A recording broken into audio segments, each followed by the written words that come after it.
Christian movement, Jesus' followers were fed to wild animals for Roman entertainment. Then, as the story goes, the Roman Emperor Constantine had a vision of the cross, which inspired him to adopt Jesus as his savior. As a result, the West became Christian. But did Constantine really convert to Christianity? Or are modern Christians worshiping a version of Jesus created by a die-hard pagan? This is one of the secrets of Christianity being unearthed by investigative journalist Simka Yakubovich. From deserts to tombs, from Rome to the Holy Land, Simka tracks down the truth behind historical myths, long-held beliefs, and some of the greatest biblical stories ever told.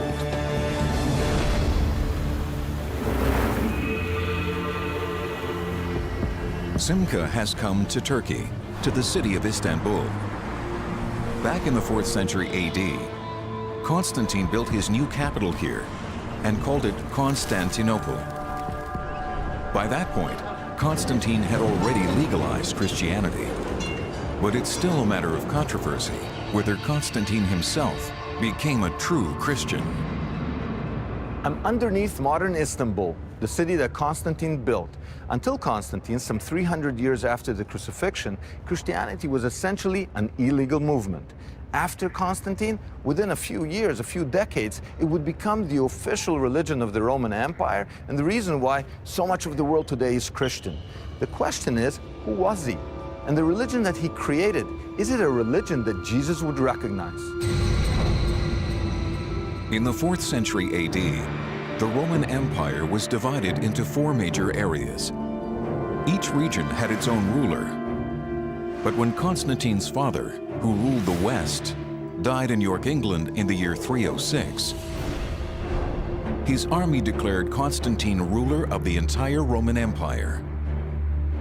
This sparked a bloody struggle to determine who would end up emperor. In the year 312, Constantine was pitted against the general Maxentius, who controlled the central region, including the city of Rome. Their famous struggle for power was depicted 1,200 years later in these frescoes by Renaissance artist Raphael. Based on early Christian sources, Raphael painted these narratives on the Vatican walls. And it's these frescoes that tell us the traditional story of how Constantine converted to Christianity. But there's a much older work of art that tells a different tale. It's called the Arch of Constantine, and Constantine himself had it built here, in the center of Rome, to celebrate his victory over Maxentius. Over 6 stories high, Constantine's arch was erected just 91 meters from the Colosseum, where Christians were once killed for sport. For fear of damage, the Department of Antiquities in Rome hasn't given anyone permission to examine it up close for more than 30 years. Until now. The closest you can get to Constantine is the arch behind me across from the Colosseum. It's Constantine's Victory Arch, and on it he sculpted his narrative. The problem is you can't get close to it. In 30 years, no one has. But now, we're gonna go up and take a look. In his quest to decode the arch, Simka is joined by Constantine expert Elizabeth Marlowe, who has seen the carvings on Constantine's arch only from ground level or in photographs. Until now, she has never seen them up close. Oh my God, look at that. That is so fantastic. Look how big they are. From this elevated perspective, Simka can now see how Constantine wanted his victory over Maxentius depicted in stone for all time. This is amazing. I'm excited It's like spectacular a kid. to be up here. Everyone should see Constantine's arch this way. Constantine's arch depicts the battle between Constantine and Maxentius for strategic control of the Milvian Bridge, just north of Rome. According to the tradition depicted in Raphael's paintings, Constantine's forces were greatly outnumbered. But then, Constantine is said to have had a vision of the cross, followed by a dream of Jesus that changed his life and ours forever. In that moment, Constantine was said to have denounced the Roman paganism that he was brought up with in favor of a newfound belief in Christianity. He ordered his soldiers to paint their shields and banners with the symbol of the cross and led his army to victory. He then went on to convert the entire Roman world to the Christian faith. That's what the Christian tradition tells us. But what does Constantine's arch have to say?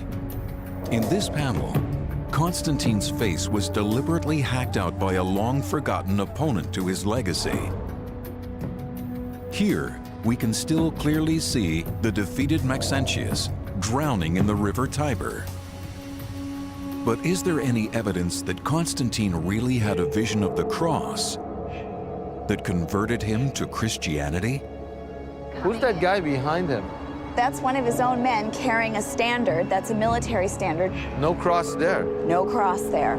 You can't see that from down below. No. I see a shield very clearly. Yes. No cross there. No. No. When we look at the evidence from Constantine's reign itself, the Arch of Constantine really being the best source we have in the years immediately following that battle, there's no trace of Christianity on this monument. No images of Jesus, no crosses, no Christian symbolism anywhere on his arch. Considering his vision, you would think Constantine would be championing Christianity. Is it possible that there was no vision at all? In Constantine's day, emperors had to win over the Roman army. Was the vision invented to win over Christian soldiers? But wait a minute, the Roman army persecuted Christians. It crucified Jesus. There wouldn't have been Christians in the Roman army. Maybe there were. To investigate the possibility of Christians in Constantine's army, Simca travels to northern England, once the outer reaches of the Roman Empire. It's here where Constantine's rise to power began. The area is littered with Roman military forts, like this one, located at Hadrian's Wall on the Scottish border. And it's here that Andrew Burley has found evidence of Christians in the Roman army. Now, what do you make of it? Well, this is not a random thing. This is a very purposeful thing. Now, corresponding with the cross inside the room in this building here, on the section of the wall next door, there are 7 crosses like this one, inserted into the wall, all in one section of wall. To have 7 so close together is very unusual. 3rd century Christian symbols carved into stone, but the same Roman army that crucified Jesus. Evidence that Christians were fighting in Constantine's army, even before Constantine came to power. Winning them over would have been of paramount importance. But were Christian soldiers also serving in his rival Maxentius's army? There would be much more likely to be Christians in Maxentius' army than in Constantine. And Constantine's army was largely composed of people from the far barbarian north, where Christianity had made very much less impact. So it seems Christians were well entrenched in the Roman military before either Constantine or Maxentius fought their famous battle for the Milvian Bridge. But if Maxentius also led Christians into his army, then what's so unique about Constantine's claim to be a Christian sympathizer? To learn more, Simca needs to find out what Maxentius really stood for. The only personal relics from Maxentius's reign were recently unearthed here, just meters from Constantine's arch, by archaeologist Clementina Pinella. Pinella believes that these royal scepters, spears, and weapons belonged to Maxentius himself and were venerated by his faithful followers, just as Christians venerate the cross. Ritrovato il corpo di Massenzio, Costantino taglia la testa di Massenzio e la porta in città. E Costantino, ovviamente, avendo vinto col sangue, deve dare del nemico la peggiore presentazione. Quindi Massenzio è il tiranno. I panegirici dicono le cose più terribili di questo Massenzio, i vizi più turpi gli sono attribuiti e la memoria di Massenzio viene, come al solito, cancellata.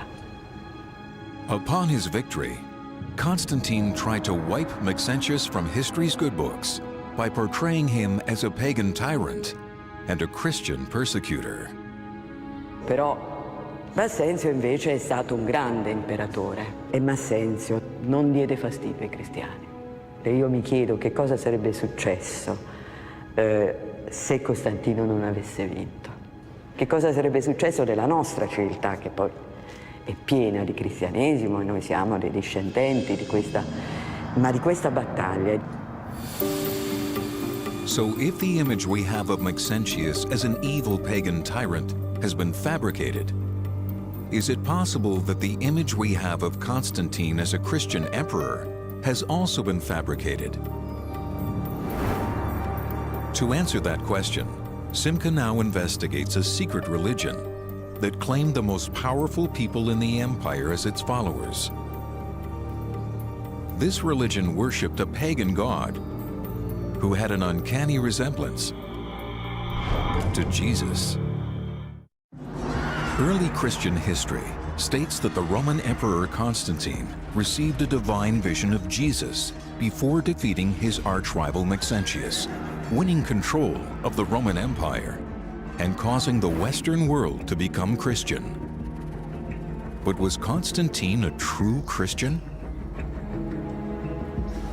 The most important statement we have from him is his triumphal arch in Rome.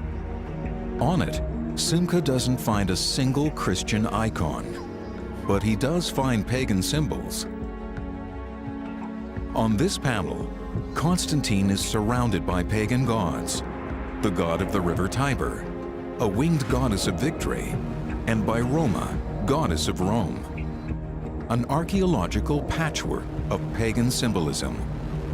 Compelling evidence that Constantine only adopted Christian ideas to gain favor with Roman soldiers in both his and Maxentius's armies. But winning over common soldiers wasn't enough. To gain control over the entire Roman Empire, Constantine needed the support of the officer corps and the Roman elite. Many members of these classes belonged to a mysterious cult that had been around since before Jesus. That cult was called Mithraism, named after a Mediterranean sun god called Mithras. How did Constantine mobilize both these religions to serve his own ends? Can it be that what appealed to him was a blend of Mithraism and Christianity? Did he fuse the two together to create a super religion that would allow him to gain control over the entire Roman world? Not far from the Roman military fort where Simca has seen evidence of Christian soldiers in Constantine's army, another fort was discovered in 1949 by a French bulldog sniffing for bones. But instead of bones or Christian symbols, this fort revealed a special temple built by Roman officers that were devoted to the pagan god, Mithras. My father's dog, same breed as this one, a French bulldog, was sniffing around and found the middle altar. As you can see, it's very wet here. It was all preserved due to the dampness. Now this is close to the Roman fort? Yes, and it was 500 foot soldiers, and Mithras was for the officers. So that's why it's so small. So the Roman officer class, which Constantine belonged to, secretly worshipped Mithras at this temple. At the exact same time, an increasing number of ordinary Roman soldiers were worshipping Jesus right next door. Mithraism was an elitist and secret religion, practiced only by men. Initiates walked into this clandestine temple, lit only by a few torches. Arriving at the front of the temple, these initiates would have seen an altar to the god Mithras, rays projecting from his head. Lit from behind by candlelight, the halo effect symbolized Mithras' status as a sun god, a striking precursor to the halo that surrounds the head of Jesus. This could be mere coincidence if it weren't for the fact that archaeologists have found the remains of Mithraic temples all over the Roman Empire. And more often than not, those temples were found hidden beneath the world's first Christian churches. To see one of these Mithraiums, Simca now goes to the Santa Prisca Church in Rome. Here, excavators pulled up the floor of the church and discovered one of the largest Mithraic temples ever found. In cavernous, dark rooms like these, the Roman elite would worship in secret. This is amazing. I feel like I'm in the Notre Dame Cathedral of Mithraism. Well, this is a pretty sizable one. The idea is this is a recreation of the primal cave where Mithras commits the sacrifice of the bull, which is the core event in Mithraism. The one source of light in this dark temple illuminates the centerpiece, a bas-relief that depicts the main myth of Mithraic belief.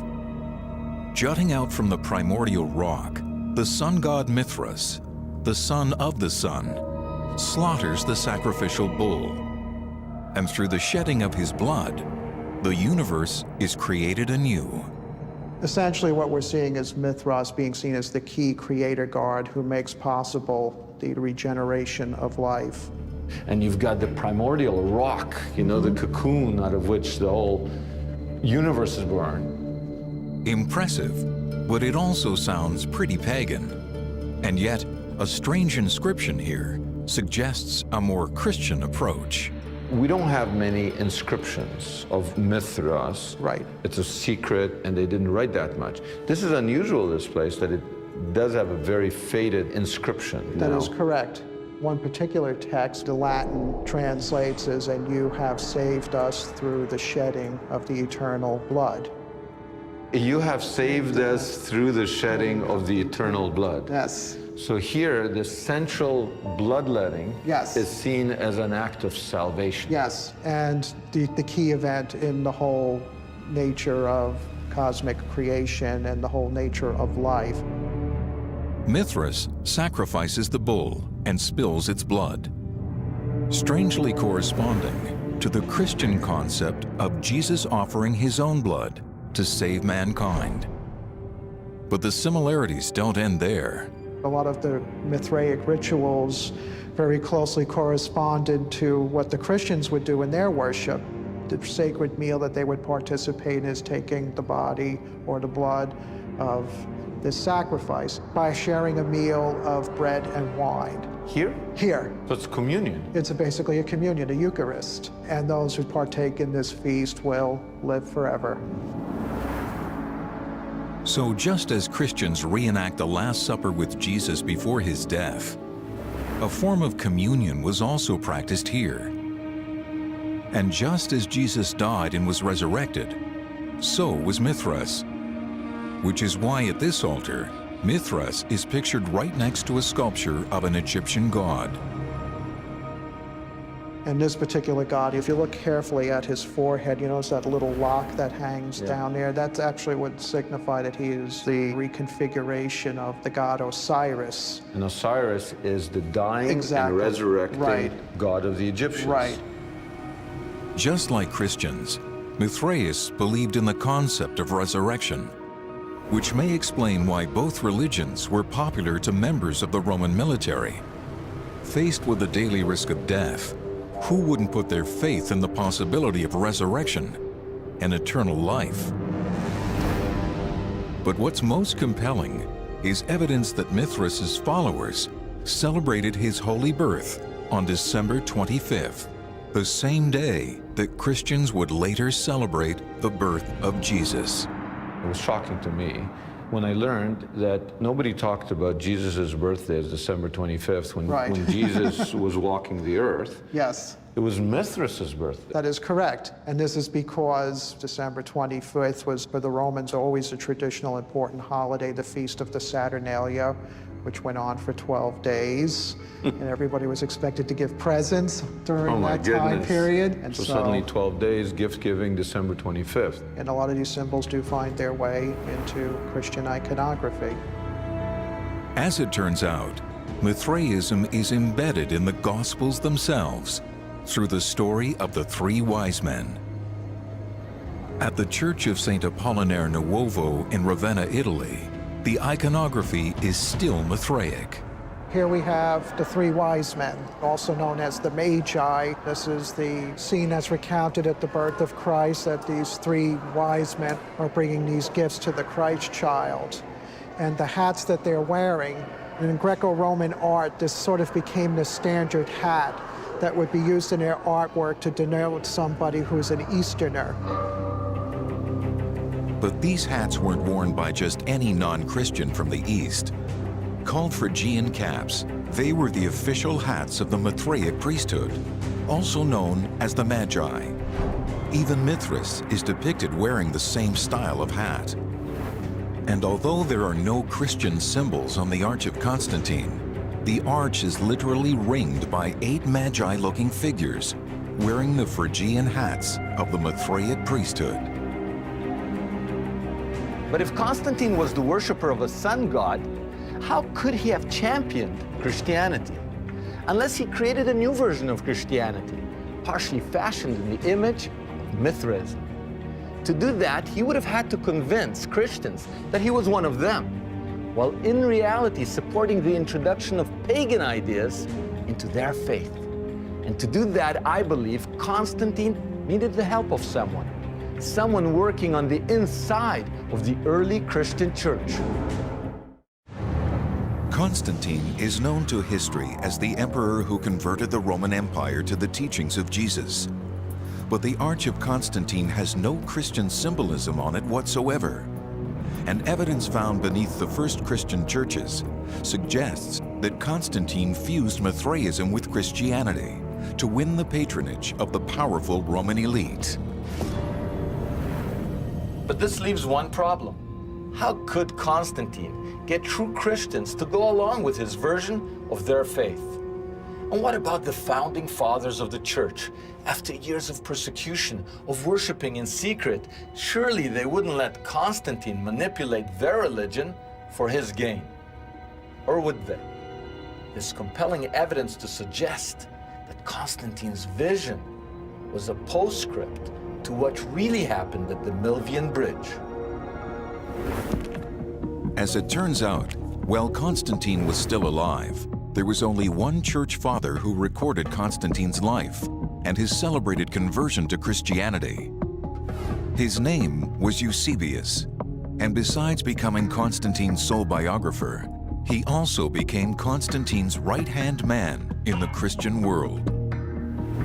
According to Eusebius's writings, it's here at the Milvian Bridge, north of Rome, that Constantine had a vision of the cross and a dream about Jesus that inspired him to win the battle and change the world forever. So here's the Milvian Bridge. This is the bridge that gets associated with the battle. So this bridge behind you becomes, in a sense, a metaphor for the change of human history. Yes. The bridge becomes a way to refer to not necessarily the battle itself, but the consequences of the battle. Yet in Eusebius's first draft of this account, he doesn't mention Constantine's vision at all. No vision, no dream yet. So Eusebius's first account of the battle at the Milvian Bridge that took place somewhere right where we're standing, even Eusebius, who's like a church father, bishop, great admirer of Constantine, does not mention visions. In that account, no. Without a vision of Jesus, how did Constantine convince his contemporaries that he had converted to Christianity? Eusebius's own writings suggest that Constantine persuaded Eusebius to rewrite his account of the Milvian Bridge during a great banquet that Constantine held for the leaders of the Christian church in the year 325. After years of persecution, Eusebius and his fellow bishops were now being hosted by the emperor himself. And it seems that it was at this banquet, 13 years after the Battle of the Milvian Bridge, that Eusebius first heard anything about Constantine's vision. So Constantine tells the story about the vision of the cross before the battle at the Milvian Bridge. When Constantine tells this story, he emphasizes, first of all, the vision of a cross in the sky at noontime. Secondly, he then had a dream in which Jesus Christ himself appeared and explained the vision to him. Almost like he's a prophet. He has visions, he has dreams. Jesus speaks to him. Precisely. And here, in these original texts by Eusebius, one can see the impact of Constantine's story on Eusebius and his fellow bishops. So here's Eusebius's description of the banquet. He compares this banquet with the emperor to the coming of Jesus. And Christians had anticipated if there was going to be a Christian ruler, it might well be Jesus come back to earth. And now suddenly it turns out to be the emperor himself. Now portrayed as a Christ-like figure, Constantine turned his so-called vision into the official history. And that history was soon propagated by Christian art. Here we have Raphael. Yes. Now Raphael, when he paints the vision in the sky. It's a cross. By this sign you will conquer, and so on. This is mythology becoming history. Yes. Even without knowing the narrative, you just want to stare at these frescoes. So this is sort of a last attempt to reaffirm this papal narrative, which had already been shown to be a fiction. A myth based not on history, but on a fiction. But if Eusebius's biography of Constantine represents the myth, what did Constantine really believe in? The only direct link we have to Constantine is his arch, which is adorned by pagan symbols. But on it, we can also see reliefs depicting 3 former emperors: the philosopher Marcus Aurelius, the conqueror Trajan, and the statesman Hadrian, all stolen from previous monuments and strategically recycled for his arch. Begging the question, why would Constantine decorate a monument to his own achievements with reliefs taken from other emperors, unless he was really saying something about himself? Isn't he telling us what everybody thinks are winners are really losers? And me, I'm the real winner. At the end of the day, I'm going to refashion the world in a way that Hadrian, Trajan, and Marcus Aurelius could not even imagine. I would agree with you that Constantine would have been very happy if people looking at his arch had been able to take away the message that he is going to supersede the legacy of even Rome's best previous emperors. But how was he going to do that? The answer may lie at the very top of the arch. Here, there is an inscription, and it states in Latin, Instinctu Divinitatis, which describes Constantine as divinely inspired. But if it's not Jesus who's inspiring him, which God is? When looking at what's depicted on his arch, what we find are pagan gods from the Roman pantheon, and none so prominently rendered as the sun god Apollo. The light is amazing. And it's so appropriate with the rising of the sun god right there to have it illuminated by the sun this way. Before Constantine's alleged vision, he followed the official religion of the Roman Empire, the imperial cult, a pagan religion that worshipped Apollo above all else. Much like the pagan god Mithras, Apollo was the sun god that represented the light of creation. According to the imperial cult, Constantine, as emperor, was a superhuman avatar, the link between Apollo and the rest of humanity. And from the archaeology, it's clear that Constantine bought into this idea completely. He commissioned this 12-meter statue of himself. And not surprisingly, the statue came with an enormous head. Built into the statue's healthy hairline may be evidence that Constantine believed he was more than a mere representative of Apollo. There are dowel holes that certainly were for some kind of insert, and it seems likely that it was for a rayed crown.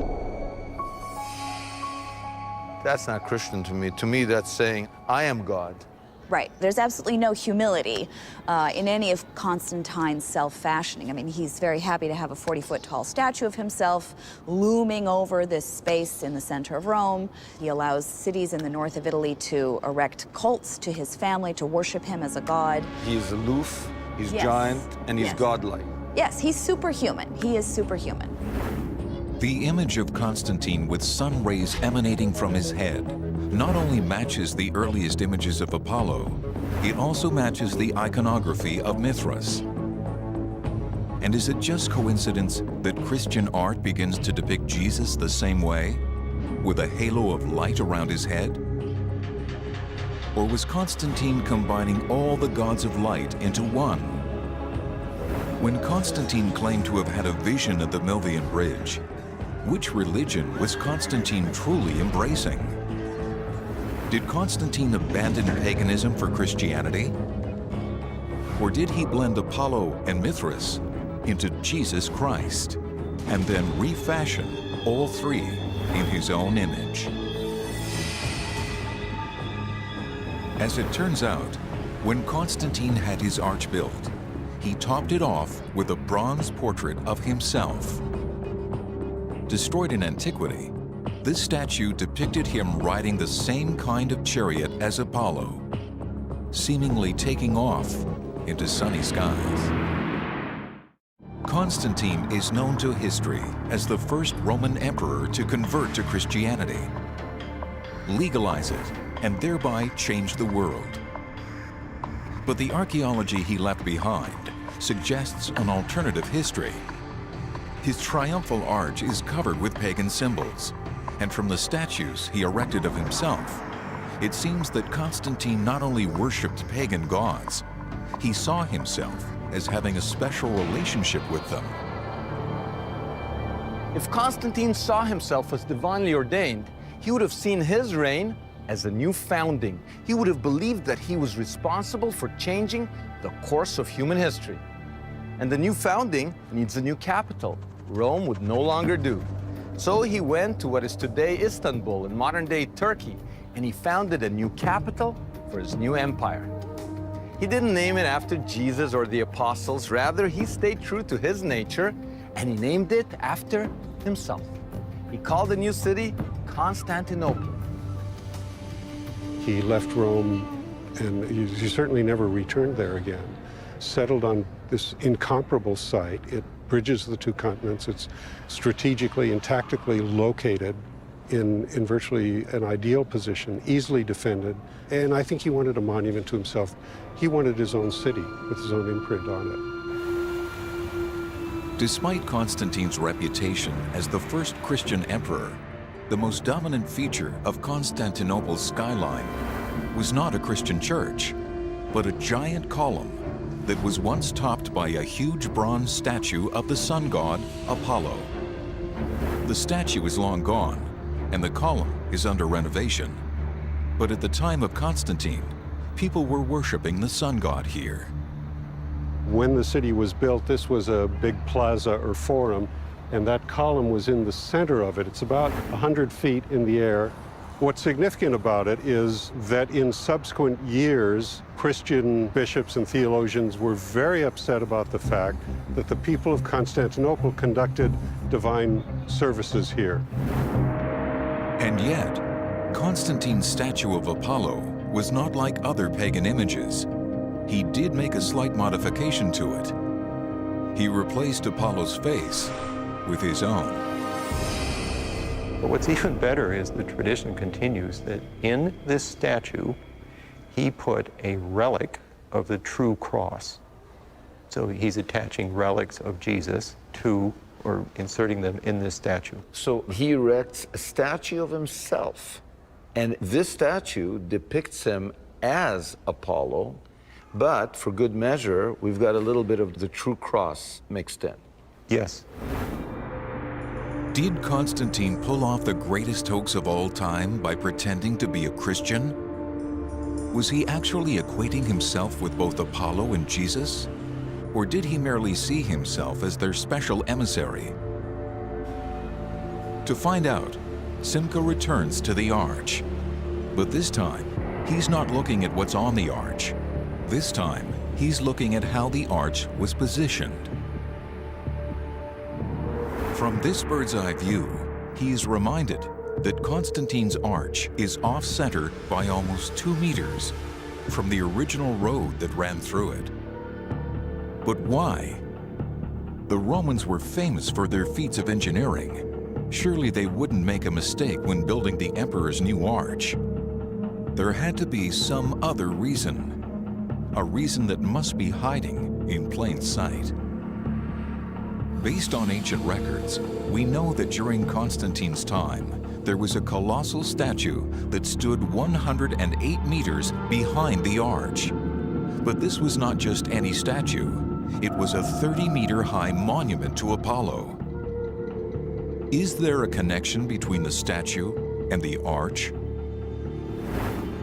Expert Elizabeth Marlowe thinks she's found that connection. So then I started playing around on the living room floor in my apartment, where I made a little cutout of the arch and I propped it up, and I got a doll and I set him up and then set the arch up in front of him, and I worked out the proportions very carefully, lying down and peering through the central passageway. For me, that was the aha moment. Based on her living room reconstructions, Marlowe came up with a compelling new theory as to why Constantine's arch was built where it was. But to prove her theory, Marlowe first had to brave rush-hour Roman traffic so that she could gain the right perspective. The evidence on the ground confirmed her hypothesis. Constantine's arch was built off-center on the road so as to perfectly frame the Colossus of Apollo behind it. According to Marlowe, as you entered Rome, you would have seen Apollo's head looming above the statue of Constantine on his arch, as if watching over Constantine. But as you moved closer to the arch itself, the sun god would have dropped below Constantine until he was left standing in the center of the main archway. At the point when the statue is framed in the central passageway, it is the figure of Constantine that is now looming above in the sky. As the sun is setting, what is rising Is Constantine, yes, yes. The arch is literally a reframing of the sun god, with Constantine on top of the arch. Marlowe has revealed a clear example where, on the surface, Constantine seems to be putting himself under Apollo, but covertly, he is letting us know that he is greater than Apollo. Can it be that he did the same with Christianity, seemingly worshiping Jesus while replacing Jesus with himself? Our investigation has revealed that Constantine merged the great pagan sun gods Mithras and Apollo and replaced their images with his own. Maybe that's not blasphemy by Christian standards, but it does tell us what Constantine thought of himself. By depicting himself with rays of light coming out of his head, Constantine was telling the world that he was to be worshipped as a god. Now, where does that leave Christianity? Was Constantine willing to step aside and bow down to the King of the Jews as any Christian would? I don't think so. I think Constantine took Jesus and refashioned him in his own image, thereby turning the anti-Roman rebel we read about in the Gospels into a symbol of Roman imperialism. To find evidence for this, Simca travels to the Archbishop's Chapel in Ravenna, Italy, where there's a 6th century mosaic that depicts Jesus in a whole new light. That's a mosaic of Jesus dressed as a Roman soldier. Although if you look at it more carefully, you can see that he's actually a Roman emperor dressed for command. He's got the military equipment, and of course he has the cross over his shoulder. So you can kind of see that Christ is also taking on the role of being the Roman emperor. He's depicted as the emperor. As the emperor in a military role. So Constantine didn't start running around dressed like Jesus. Right. He got Jesus to dress like him. Right. The irony is that after Constantine, Jesus, who had been crucified by the Roman army, was now depicted as its leader. But what was Constantine's goal? Was he trying to change Jesus? Or was he trying to replace him? To answer this question, Simca now looks into the plans Constantine made for his own funeral. Well, he was actually buried in Constantinople in the Church of the Holy Apostles, which no longer exists. It was reported that he was buried with the 12 apostles surrounding him. So Constantine prepares his burial by creating a real coffin for himself. Right. And then these pretend coffins for the other disciples. Right. If you take Jesus' place, one way to interpret it is that I am Jesus. Well, you could see it that way. On earth, the Roman emperors do become the stand-in for Jesus, because now with the Christian Roman Empire, the emperor takes on the role as being the leader of the worldwide Christian community. But by taking Jesus' place, did Constantine see himself as someone who could promote Jesus' message or subvert it? Can the arch also answer this question? From this high vantage point, Simca suddenly makes a discovery that would have never occurred to him below. How you position something relative to something else, that's sacred geometry. He's essentially putting himself in relationship with the Flavians. Just on the other side of Constantine's arch is the famous Colosseum, built by the Emperor Vespasian Flavius. Across on the left is a triumphal arch built by the same emperor's son, Titus Flavius. And in the center, where there is now a circular depression in the grass, once stood a giant fountain built by Vespasian's other son, Domitian Flavius, one of the greatest persecutors of early Christianity. Why would Constantine want to associate himself so intimately with the Flavian dynasty? As it turns out, the first-century Flavian emperors have gone down in history as the men who destroyed Jerusalem and the Holy Temple in it. They could literally boast that they had torched the house of God. Jesus wept for the destruction of the temple. In contrast, by positioning his arch in close proximity to the destroyers of the temple, Constantine was permanently linking his legacy with theirs. But if that wasn't enough, he celebrated the Flavian name as his own. He called himself Flavius Constantinus. Could it be that just as the Flavians boasted that they had defeated the God of Israel, Constantine schemed to defeat the religion that worshipped Jesus as God's Son? But as we have seen, Constantine was going to do it not by oppressing Christianity, but by adopting it. Not by defeating it, but by defining it. He would out-Flavian the Flavians. He wouldn't fight people, he would fight their ideas.